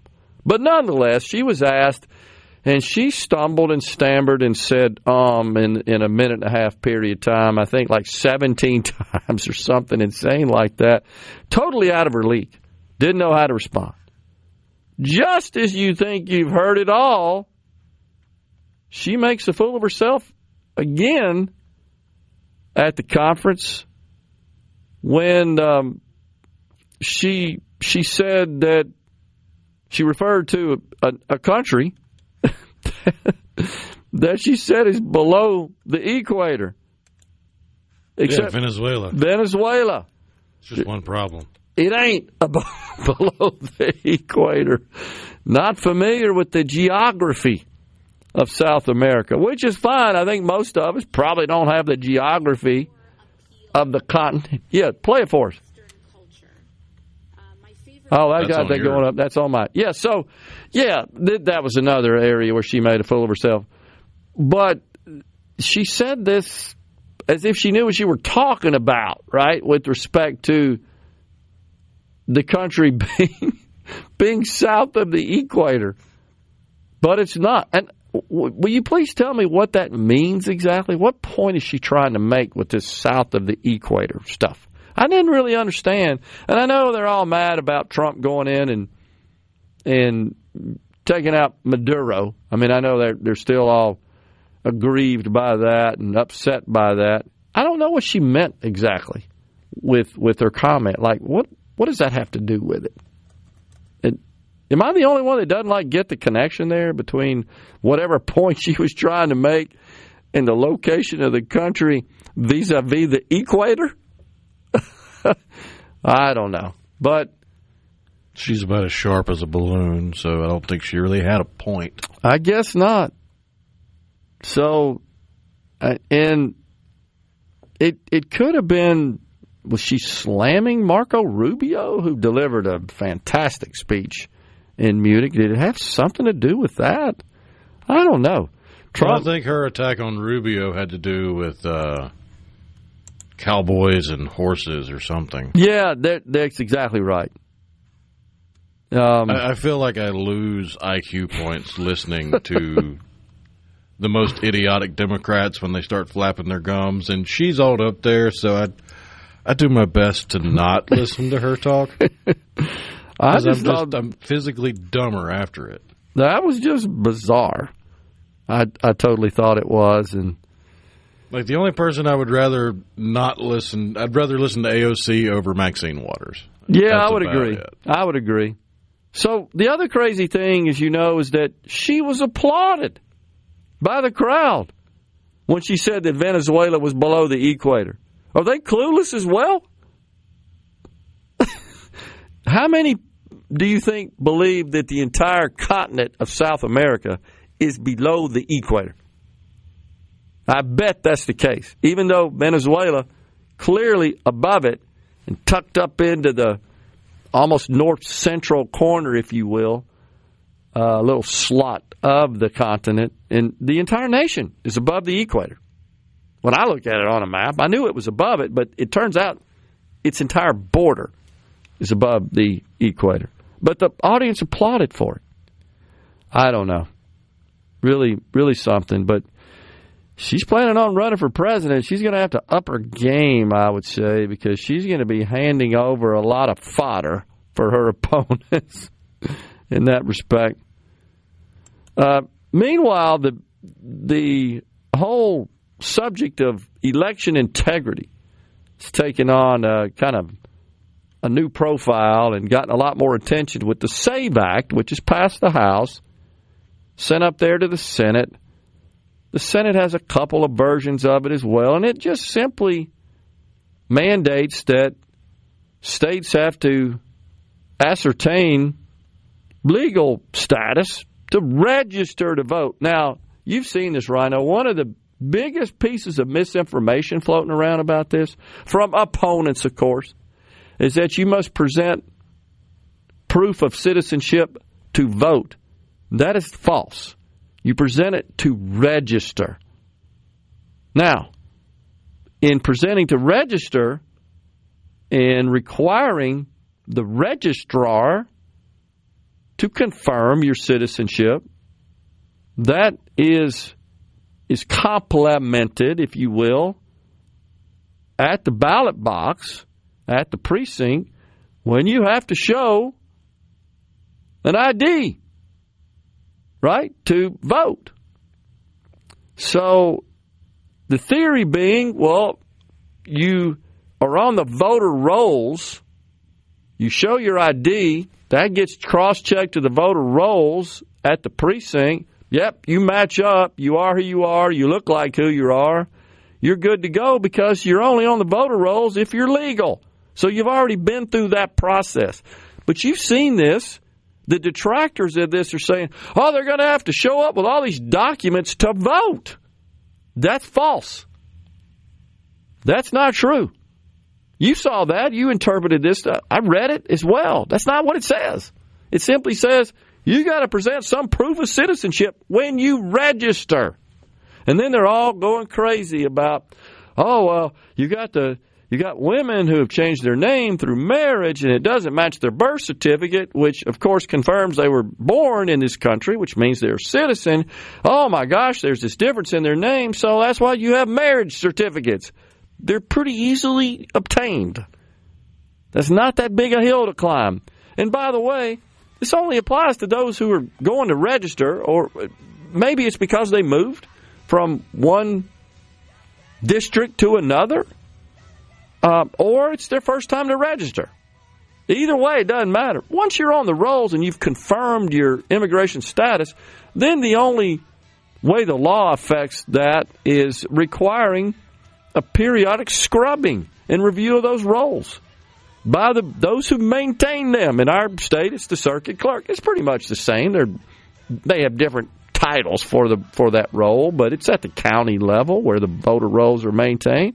And they just got to scrub them every now and then to make sure, hey, yeah, everybody on here is legal. Why do they object to this? Don't answer that. We all know, because they're leveraging it in a cheating way. Coming right back in the Element Wealth studio. From the MidDays with Gerard Gibert. Welcome to our shop on SuperTalk, Mississippi. Okay, now you have a good one. I'm in a hurry to get things done. Oh, I rushing till life's no fun. All I really gotta do is live and die, but I'm in a hurry and don't know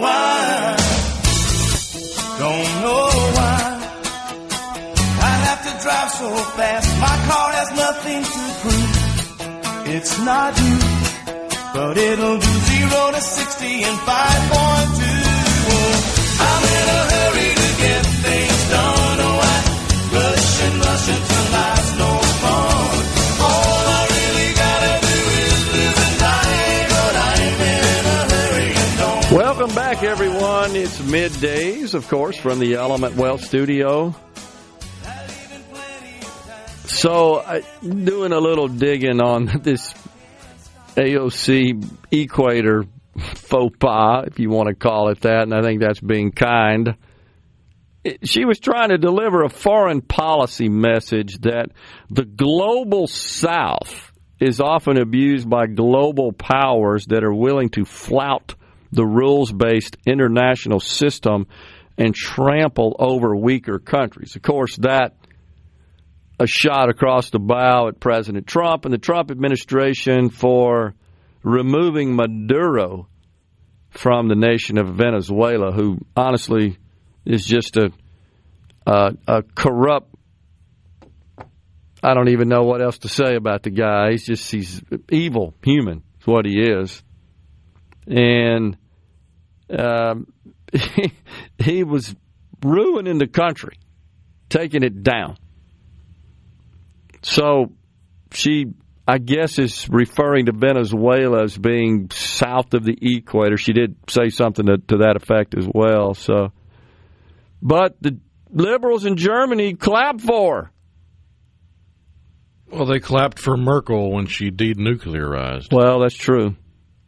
And, of course, she had to pronounce Maduro in Venezuela with some sort of feigned Spanish accent. Oh, my gosh. And she, majored in international studies or something like that, as I recall. So you seem like you know your geography a little better since that was your major. But I guess not. Yeah, international relations at Boston University. That's what she majored in. But it just proves in this country anything's possible because it looks like she may be suiting up to run for president. Senate at the very least against old Schumer. Yeah, that's right. So she also went after Secretary of State Mark Rubio in his, what I thought was a remarkable speech. It said that he was promoting and suggesting pure appeal to Western culture.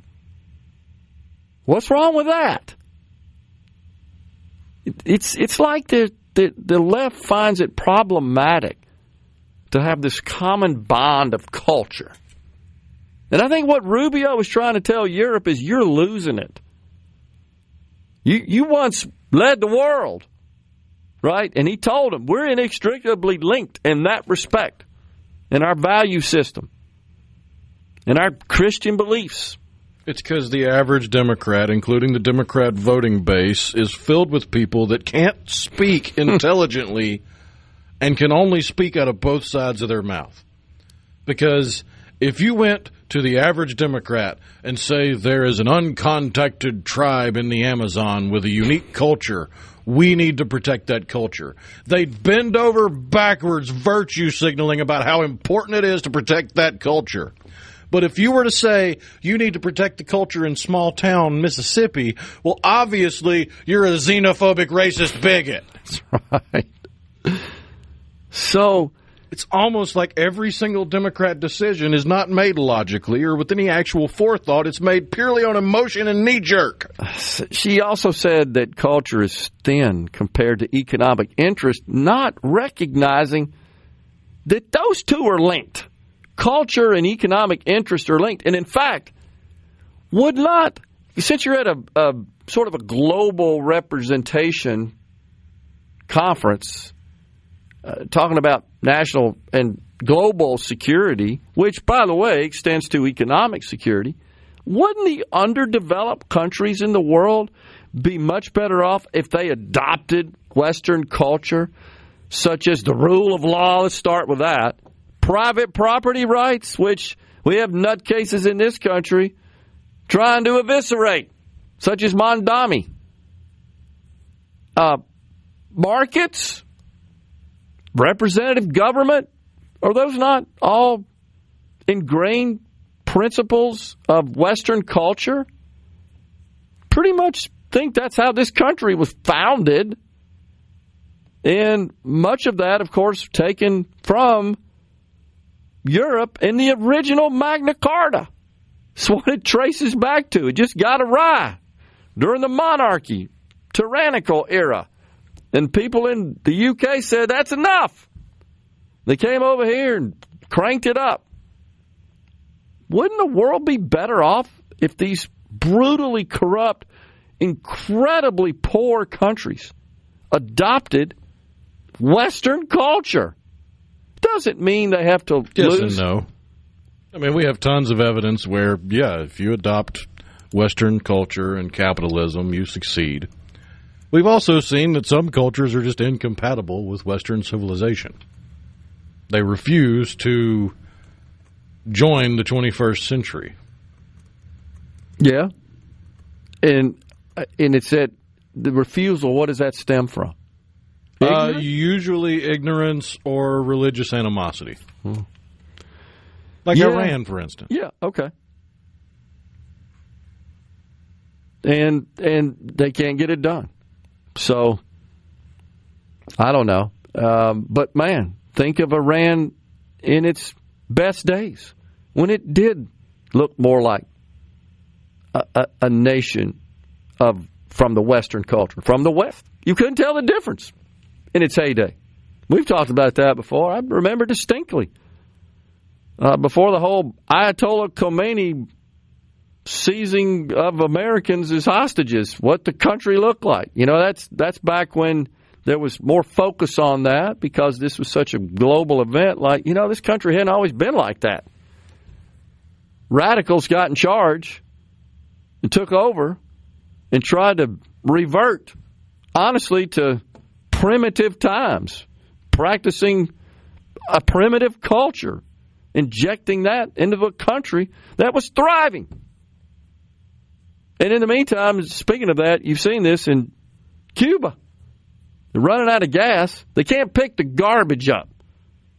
So, no surprise, the inhabitants are complaining about this. I don't know who the heck they're going to complain to, though. But they are they're suffering. Rodents are taking over. Garbage piling up in the streets. Don't have any dang fuel. But they laid in bed with bad people. That's what they did. Well, a few people at the top who have control did. And unfortunately, they're dragging on all the other citizens of the country down with them. It's just a terrible thing to see. It's the bourgeoisie, I guess, right, that benefit, and the proletariat, they're just downtrodden, and they're paying the price. Really is incredible to behold, I should say. So, here at home, Medicaid fraud, talking about in this country, is the program that's thought to be rife with perhaps more misspending than any other federal program. And one of the reasons is it's just so dang big and there's so many moving parts and it's brutally complicated. It's a $610 billion federal program, but when you add state spending to it, it's well over $1 trillion spent on Medicaid. Think about here in Mississippi, where we receive the largest federal match of any of the 50 states, because it's based on your per capita income, where we rank 50th.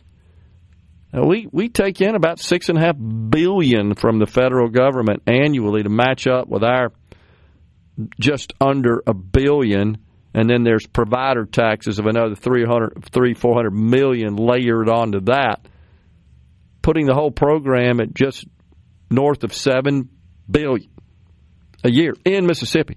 So I like this idea. Health and Human Services is going to try crowdsourcing Medicaid fraud. They're creating a website with just a trove of information that the public can comb through and report. That most of this is claims data, and this goes back, Rhino, to something that I've mentioned numerous times, that often when we think of fraud in federal programs, in particular Medicaid fraud, I think most people think about people signing up that don't qualify for the program and receiving benefits, and they don't get any cash for that. That money goes to the providers whenever they deliver medical services. It's actually even more complicated than that. The money comes from the state and the federal that goes to the managed care organizations. Those would be the insurance companies that administer the program, and they get a certain amount of money for every person signed up, legitimate or not. But it's the providers.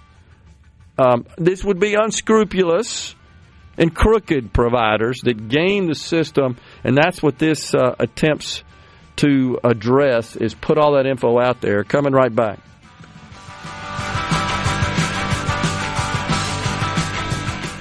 At Key Construct. Properly set all controls before recording. All systems go. The talk that keeps Mississippi talking. Middays with Gerard Gibert on SuperTalk Mississippi.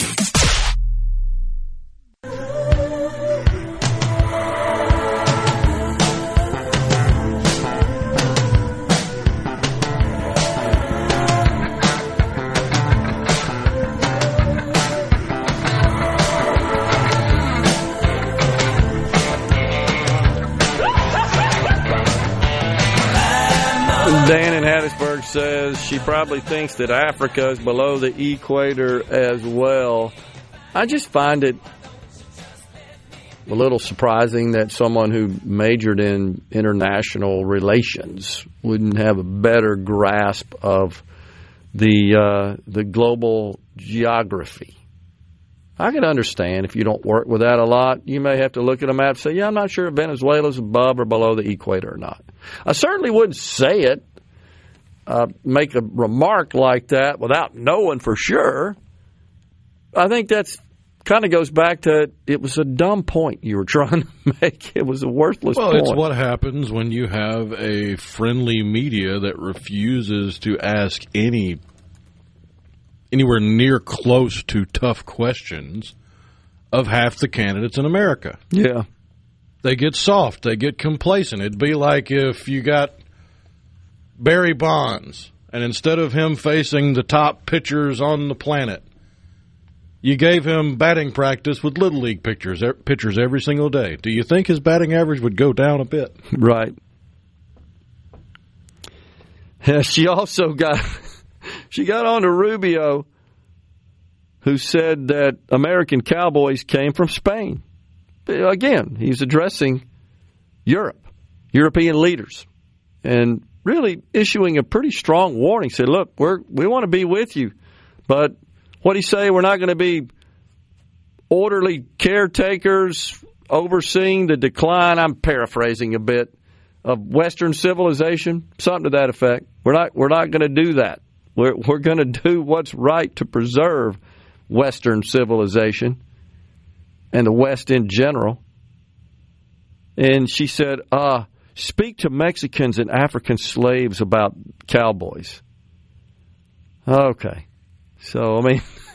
She's just proving she's geographically and historically illiterate. Okay. I'm not sure what the purpose of that was, but it was kind of dumb. Rich in Biloxi says, Miss AOC, what you've said is one of the most insanely idiotic things I've ever heard. At no point in your rambling, incoherent response were you even close to anything that could be considered a rational thought. Everyone in this room is now dumber for having listened to it. I award you no points, and may God have mercy on your soul. Mo says, y'all don't be too hard on AOC. I'm sure she could be taught to make a ham sandwich.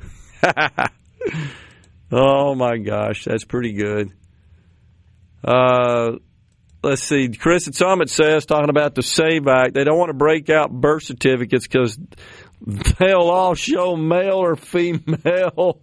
Could be. And in fact, we have a bill, right, that's being considered that would require your biological sex to be recorded on your birth certificate, not what you think Didn't we have a story about in some states they just stopped putting it down, or you could change it easily? Oh, no, I'm not that anymore. And some states allow that, right? Man, oh, man. I'm no Democrat, I'm MAGA, but you cannot stereotype all Dems with that characterization. It's simply not true. I get mad and catch myself doing it well, so not judging, but it's not true. My grandparents were great people, suffered through Great Depression, voted Dem because of it. Others have lesser reasons, but are very intelligent. I hear you, but this is more... But 99% of what those Democrat grandparents in the Great Depression espoused would be considered racist, xenophobic bigotry by today's Democratic Party. 100%. You can't And they compare. would be castigated by today's Democrat voters and today's Democrat politicians. There's not a single one of them that's worth their weight in spit. Castigated, outcast, and ostracized. You couldn't function inside that party. And you really can't reasonably compare the Democratic Party of that generation to today. You just can't do it. And I hear you. And look, my father, the same. But it was just different. It was a different party with different ideals and different values. Think about John F. Kennedy. He couldn't survive in the Democrat Party today. His philosophy and views are more consistent with modern-day Republicans. My gosh, he lowered taxes. Name one Democrat in Washington, hell, in the state for that matter, that would ever support the lowering of taxes. Just start there. End. But he did. He championed it. He got it. He said, get this burden of the 50s off of the people to allow them to keep more of what they legitimately earn and thrive. And he set the economy on a positive pace then. And then LBJ gets in and starts to reverse all that. And he was just a selfish politician that only cared about his own personal political fortunes. No doubt about that. Well, we're out of time here today, but we're going to be back with you again tomorrow. I hope you have a good day. Stay safe and God bless everyone.